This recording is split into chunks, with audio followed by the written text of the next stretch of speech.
So thank you for joining us for this session on duration and intensity. The webinar is part of the GSN's professional development offerings. I see that there's only a couple of you on right now. There's a few more registered, so we're just going to kind of have them join us as they get on, and we're just going to start out with this small group. So the GSN is an online service learning community for educators where you can find professional development offerings, self-assessment tools, curricular resources, and connect with your service learning peers to share projects and ideas. As we mentioned, this webinar is part of the professional development series for the Generator School Network, so we'd like to first see how many of you are already part of the Generator School Network. This webinar is open to all, so it's not necessary that you are a member. We would just like to gauge the audience's familiarity. So if you're a member of the GSN, you can click the green check for yes or the red X for no, and that's located right above the participant list.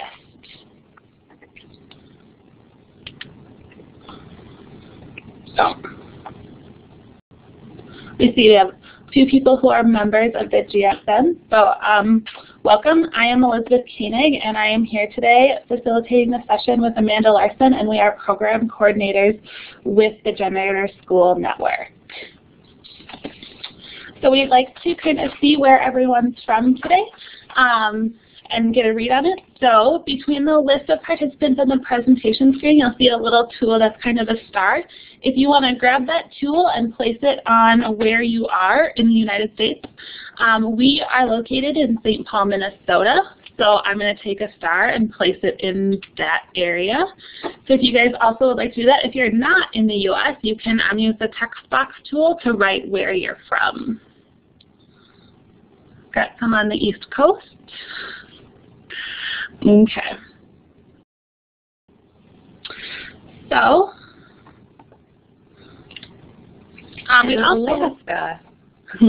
we'd also like to get a good view of what age group you work with.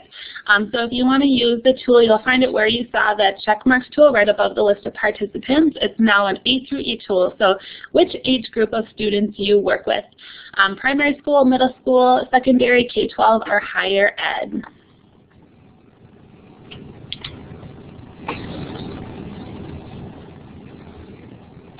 So we look like we've got elementary. Great. So we've got a little all over the board. Yep, and then right above the list of names, there's 4 kind of pieces in a row. There's a smiley face looking thing. There's a visual of a person kind of with a timer. There's a hand, and there's a letter.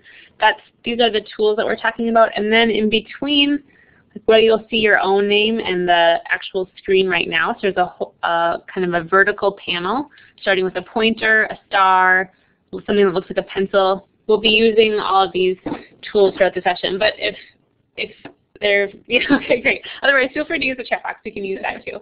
So we're a small session here. We're fine. So we just wanted to give you a little bit of an overview of where we're going for the day. So we're going to introduce the K12 Service Learning Standards. Then we'll do an opening reflection. We'll introduce the LIFT resource, and the LIFT is an online multimedia tool that focuses on the K12 Service Learning Standards. And then we'll explore the LIFT a little bit more, including the videos and other downloadable resources on duration and intensity. So I'm going to pass it over to Amanda, and she's going to walk you through the standards.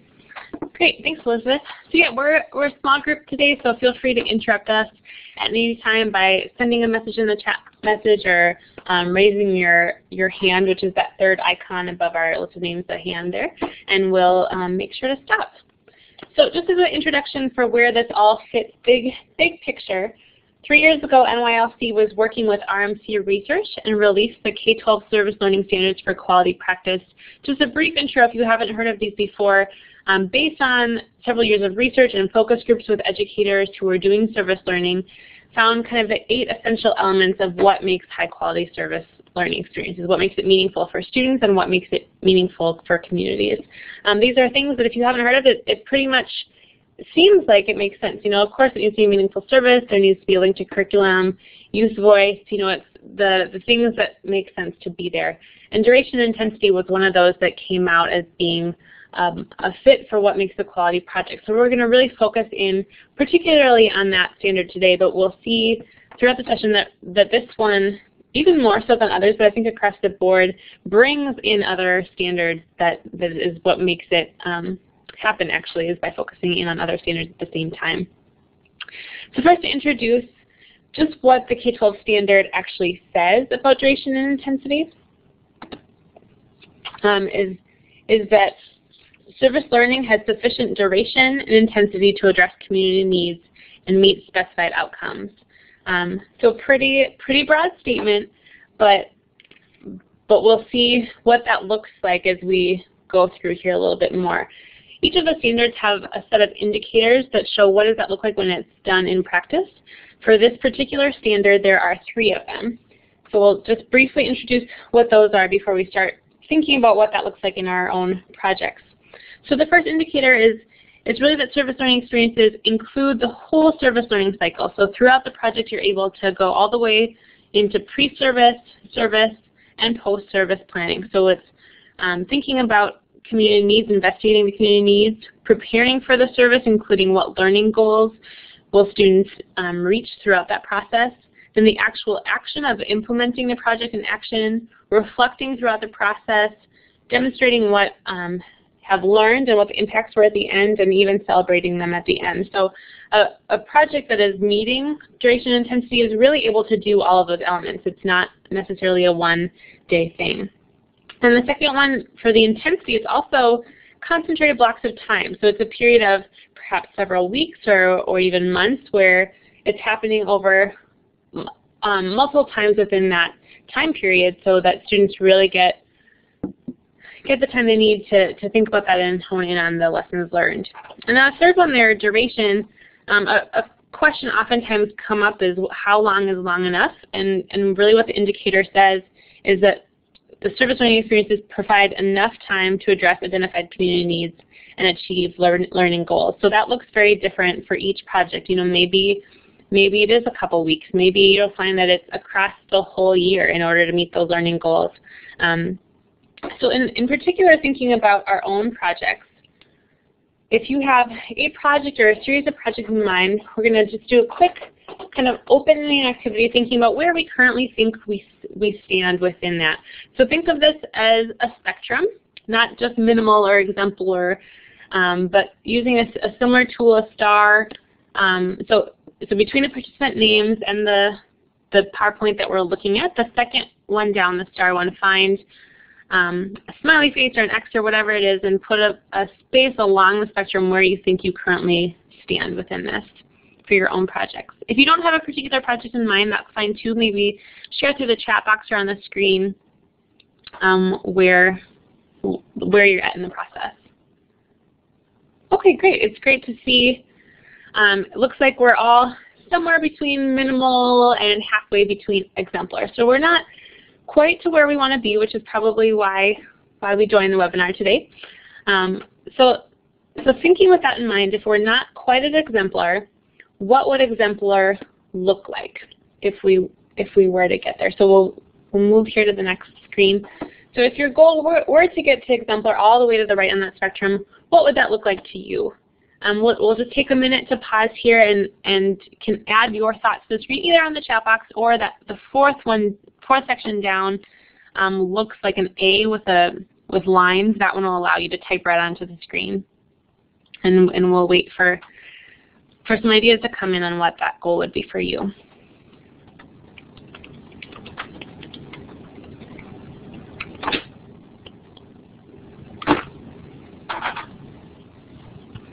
So perhaps that means extending a project over the whole year's worth of time, really integrating it throughout everything that the students do for the year.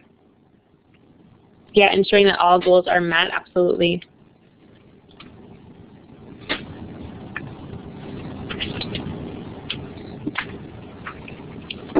Welcome, John. We still have people joining the session. We're just brainstorming what exemplar levels of duration and intensity would look like in your own projects.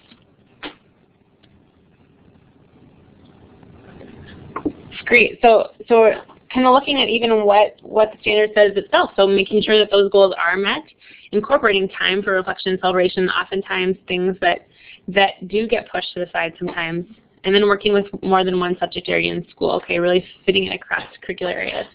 Great. So we'll move on. Be considering to think about that for yourself, of what that looks like. But at the beginning of a project, you might want to be thinking about what this looks like with your students as well. So we're going to share one tool here that's called Predictions of Impact. And Elizabeth is going to send this document to you right now. This is just a screenshot of it. But when you'll get something that pops up on your screen, and click yes to save. So right now, click yes to save this to your computer so you can access it later, print it off if you want. But this is a resource to really use at the beginning of a project to think about what are the intended impacts, or what would you like to see happen at the end of this project. So this is something that maybe your students take out and say what they want to learn through this process, what would the partners learn from this process, how would the school be impacted. So really thinking about all the different stakeholders involved and what they might see, or what it might look like at the end of the project. So we'll come back to this at the end, but just a tool to use at the very beginning to think about how to move forward. And this is actually one of the resources that are available in the LIFT multimedia tool, which Elizabeth mentioned earlier on in the session. This is really the tool that we'll be using throughout this whole webinar, pulling resources that you can find here. This is a featured resource of the Generator School Network. We'll share the link to the Generator School Network at the end as well. This is a free online community for service learning educators. And this tool is created really to bring the service learning standards to life. So we talk about what they are, we talk about those indicators, but oftentimes the question is then, well, what does that look like and how do I do that? You know, it seems a little abstract on its own. So in this tool, I'll just briefly talk about how it's organized so that it can be a resource as you go back to it after this webinar and continue to find other resources that fit in. But when you go to the site itself, there's an introduction video right at the beginning which introduces what the tool is about. It introduces the 3 schools that are actually highlighted throughout the tool. So you'll see three schools doing high quality service learning, and we'll watch a video with them today. But it's an elementary school in Philadelphia, a middle school just outside of New Orleans, and a high school in St. Paul, Minnesota, watching their projects in action. And then there's a full module on each of the service learning standards. So you'll see an arrow pointing to today's standard, duration, and intensity. If you were to click on that, you'd find a whole bunch more resources, and this is what each of the standards look like. The definition of the standard is to the left with the indicators just below it. There's an introduction video to that standard, which we will watch today's duration and intensity one in just a moment. And then there's 2 sections, think about it, talk about it, and explore duration and intensity. Well, first just look at what think about it, talk about it looks like so that you know where to find things then later on, and if you're exploring on your own. So think about it, talk about it. There's a series of shorter video clips, each perhaps less than a minute or 2, that really hone in on one of those indicators. So looking at, if our indicator is that service learning is conducted during concentrated blocks of time in a period of several weeks or months, there would be a video where someone might be talking about that specific element. And then after the video, questions prompt at the bottom, so you'll see where the arrow is pointed. Questions pop up so you can think about what this means. First, what is happening in the video, what they're talking about, how that relates to duration and intensity, and then think about what that means for your own practice. How might you take lessons learned and implement in your own practice? So people use the LIFT tool in multiple different ways. Maybe it's really for your own personal development and growth, and you take these questions to reflect on for yourself or for a team of teachers in your school, or maybe it's a training tool that you use to bring others into the process and train them on how to do service learning in their own work with students.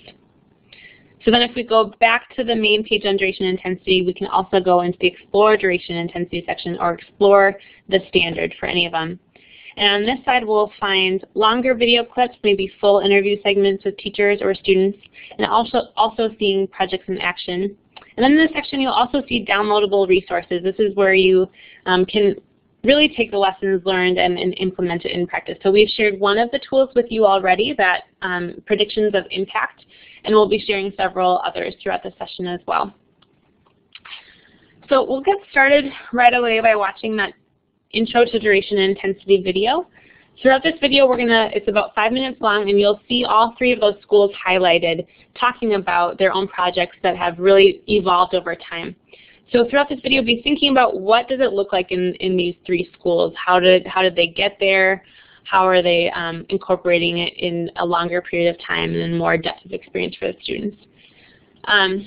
These video sharing is really dependent on your own web connection. So when you're done, if you could use the check, again, the green check, to let us know when you're done responding to it, or when you're done viewing it, and then we'll close it out for everyone. So Elizabeth is getting this set up right now, and we hope you enjoy.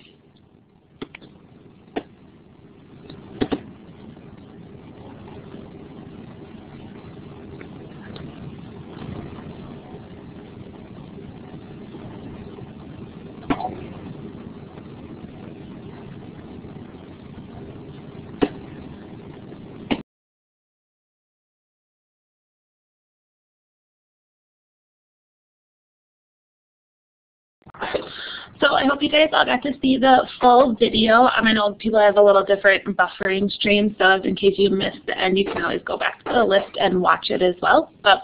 So in this video, we just saw 3 different schools. There was Hearst Middle School in Destrehan, Louisiana, and they really focused on preserving the wetlands on the coast of Louisiana. Then we also saw New Foundation Charter School, and in that video you saw the relationship that they had with a community partner, the fire department in their town. And then we also saw Central High School in St. Paul in their touring theater, and then the plays and the spoken word pieces that they developed that address community needs in their area. So a minute before prompted you guys with a question about what you noticed from these 3 examples. So if we also want to talk about that now, what you noticed, and what did duration and intensity look like in these 3 examples. So if you want to take the text tool, and you can feel free to write on the screen about what duration and intensity looks like at these 3 schools. Yep, so again, this is between the list of participant names and the screen, it's the A tool with those lines, or just feel free to use the chat box too if you're having trouble finding the tool.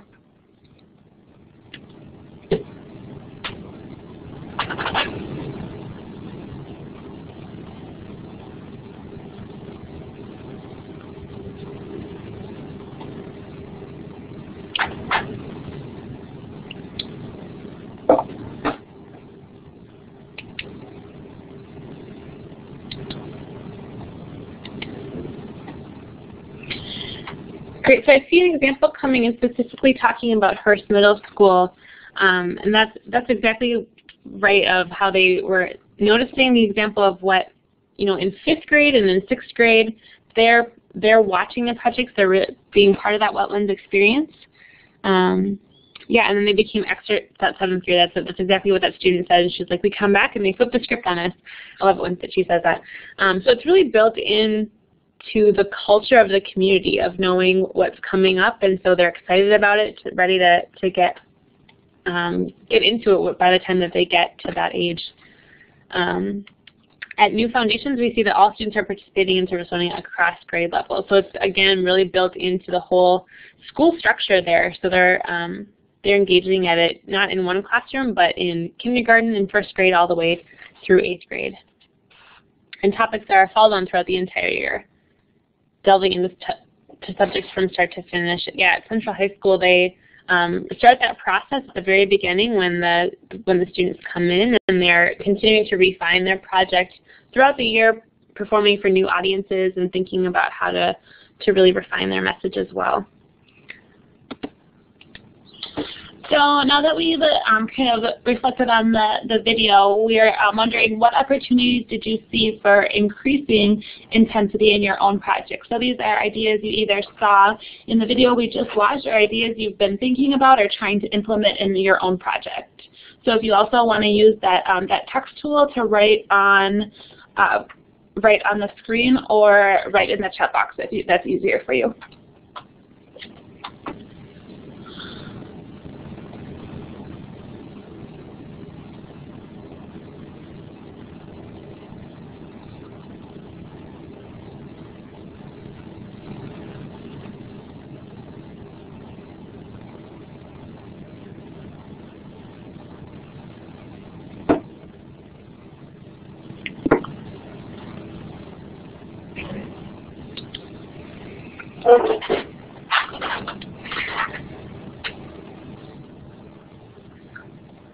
So one of the comments coming in is talking about in the past having really done a focus on service projects and trying to move more into that service learning side, turning community service into service learning. Yeah, great. That's something that we hear a lot actually at NYLC of people coming into new positions or schools realizing like, hey, maybe there's an opportunity here to have a stronger connection to curriculum. So that's absolutely a way, once you start doing that, it does naturally really build into that duration and intensity by trying to meet those learning goals, by trying to meet larger community needs than maybe a one-time thing. And I think another thing to really look at when you're looking at duration and intensity is seeing that some of these videos that we've showed have been projects that have been going for 20 years, like Central Tuning Theater, or they've been going for 11 years, like the Wetland Watchers, and that they really did start out small, and they really did have to build to that point. That this isn't all of a sudden you start a big project like this. It really is a stepping stone every single time you work on it, every single year we do the project. Yeah, great. And it sounds like someone else on the webinar, similar experience to the comments that came in first of being new in this role and not having time previously, but now it looks like it's being built more into the structure of the school. So 2 classes a week plus after school sessions will really allow you in that space to dig deeper. So that is exciting.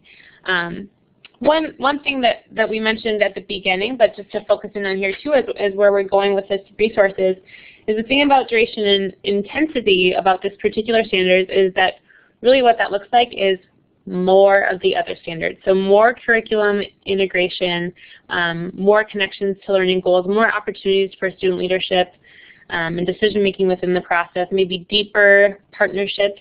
So throughout the LIFT tool there are, in each of those modules, videos and planning tools that really can take the depth of that project. So one thing might be focusing in on a different one of the service learning standards for quality practice and honing that in project practice. And we're gonna look at a tool here again that helps us think about those different pieces.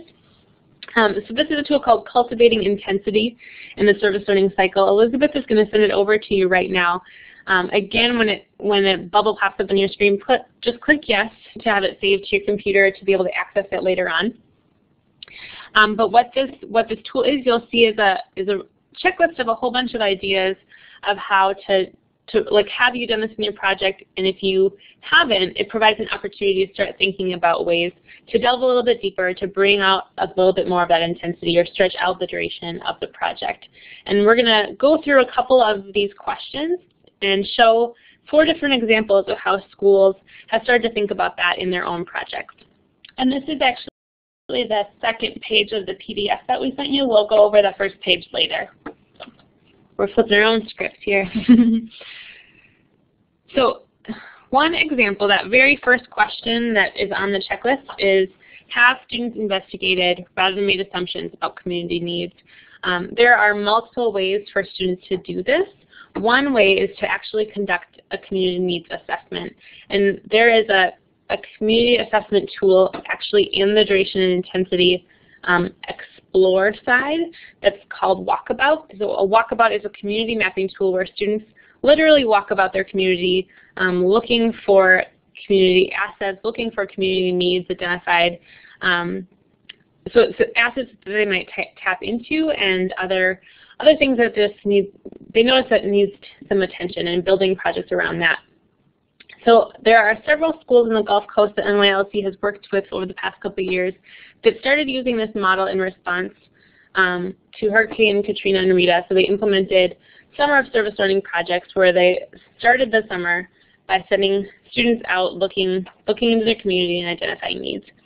This particular school in the Moss Point School District in Moss Point, Mississippi, the students in their walk-up community realized that they no longer had bus benches for people to wait on, and it was difficult for some people maybe to stand there, for longer periods of time. So they used their math skills to really learn how to make those benches. They integrated art and made it a piece of art on their community as well. So this was one project. There was kind of many different realms of projects that developed just from that one activity alone. But this is a resource that you can tap into within the lift as well. Another question specifically asked, are the project learning goals aligned with the service that's being conducted? One way that schools are starting to do this is by using the understanding by design method of curriculum development within their own service learning projects.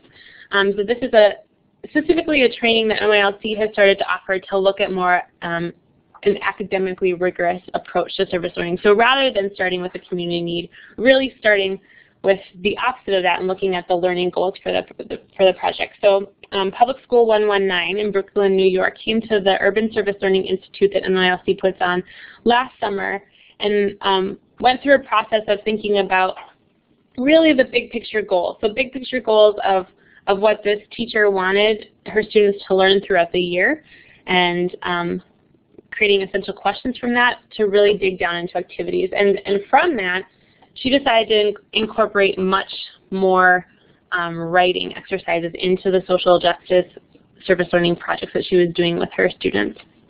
And from this experience, she realized that by the end of the school year, she actually called me up and was really excited to share how much her students' test scores had improved, how she had really seen literacy improve in her students throughout the school year more than it had in other years of the service learning project. And it was because of her thinking on the front end, what do I want them to learn, and then integrating that into the project that they were doing. And then I'll pass it to Elizabeth to share 2 other examples of schools who have built off of these questions.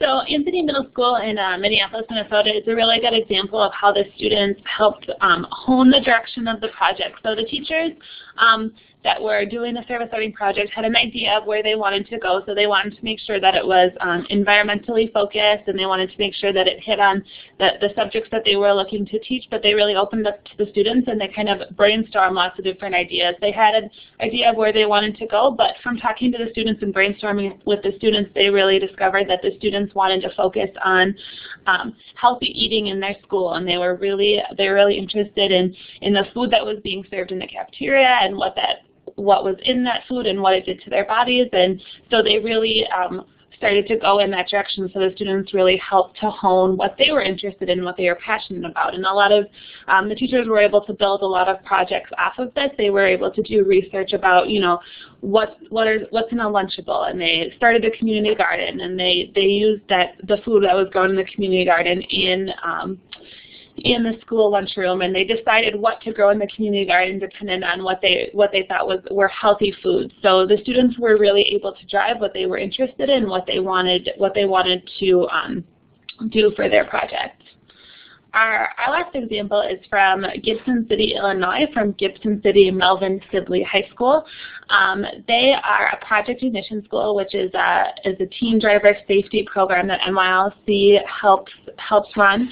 And that school really focused on public policy and advocacy and the connections that the participants had to that. So this school connected with other schools in the area and identified that speeding was a really big issue and a real big danger in their community. So they lobbied their government on the local level to increase the speeding ticket fines, and then also on the state level they lobbied and were successful in increasing the graduated license laws. So this is an example of moving it towards a real advocacy role for students.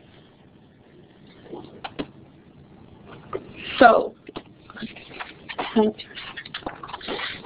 this is an example of what we are talking about. This tool we shared a little bit earlier. It was the first page of that PDF. So this really talks about moving your service from direct service to advocacy service. So the footprints have a really good examples of how to kind of move your project towards more of an advocacy service. So there's good ones about how direct service would be serving as crossing guards for an elementary student. But advocacy service would be forming an alliance to build a bike path to the school, or Direct service would be starting a school-based recycling effort, and advocacy service would really be building that and continuing recycling efforts, documenting the results, presenting to City Council, and spawning a citywide green initiative. So this is a really great tool to start thinking about how you can move your direct service to advocacy service. Yeah, and just to build off of that, direct service is where a lot of projects start, and it's a great place to start. So it's probably where it sounds like a lot of you already are, and it's once you get going in that to start seeing the expansiveness of what is the greater impact, how can we start really getting to the root cause of this problem, and that alone will then build out what happens with the project. So as Elizabeth said, there's just some great examples there to go with. And then one last resource that we'll hone in on here actually brings us back to where we started at the beginning of this webinar. So when we were talking about what would exemplar look like for our own duration intensity, we shared a resource to think about predicting impact, working with students to predict what you would like for the community, for the students, for the school to gain from the experience.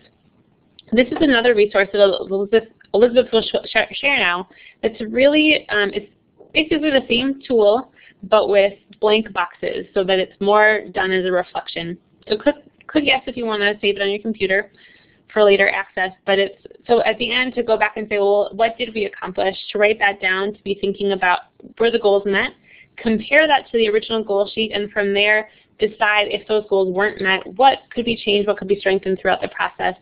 That again would help increase the effectiveness of the overall project and probably create more duration and intensity throughout the piece as well.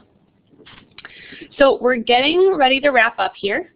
We have just a couple more slides left, but before we do, we want to take a moment to pause and see if there are any questions that have come up for you throughout the process. We'll continue going through. If questions don't come up right now, we'll finish up these last couple of slides.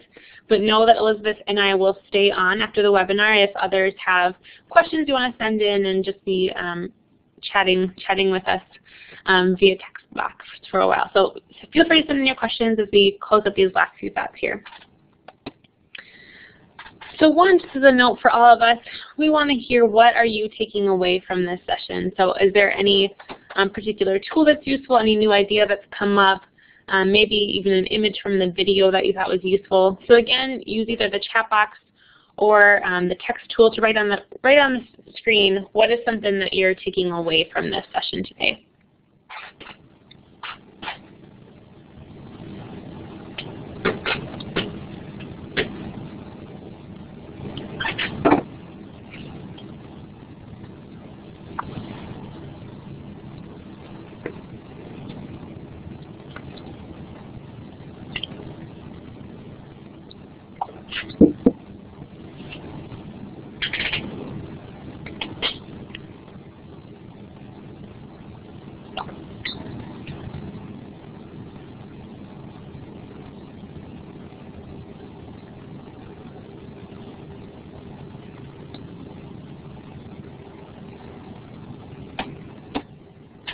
Great, thanks, Annette. It sounds like the piece thinking about taking the community into an advocacy approach is helpful.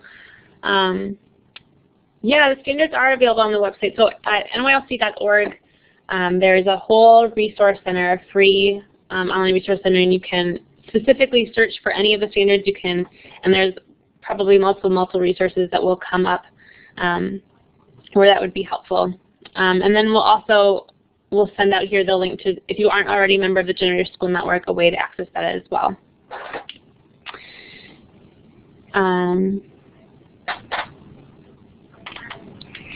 Yeah, great, Jess. Thanks for your comment too. That was actually a funny realization for me too as we were putting together these resources to think about how interconnected these all are, and that really by strengthening one piece, you not automatically, but kind of in effect strengthen the other one. So I'm glad that was a takeaway for you too. So yeah, thank you both for joining us. If you aren't already a member, we'll just share we have an upcoming webinar specifically on how to get started in the Generator School Network. So Elizabeth, in a bit here, will send out a link to join if you aren't already a member. Even if you are, this is just a quick about a half-hour tour of how to best utilize that space and find a lot more resources similar to the ones that we presented today. And you can register for that webinar the same way that you registered for this one at the NYLC online bookstore, nylc.org/store, to sign up for either of the upcoming webinars. Or if you have additional questions that come up or just would like to talk through the resources or the Generator School Network community in general, feel free to call the hotline or to send this email address. These actually both go directly to me, Amanda, and I'll be happy to answer your questions. So if there aren't any questions that come in now, we will stay on if they come in. Otherwise, we'll now send out a link so you can join the Generator School Network if you haven't already to access these materials. And we hope to see you on future webinars. Thanks for joining us.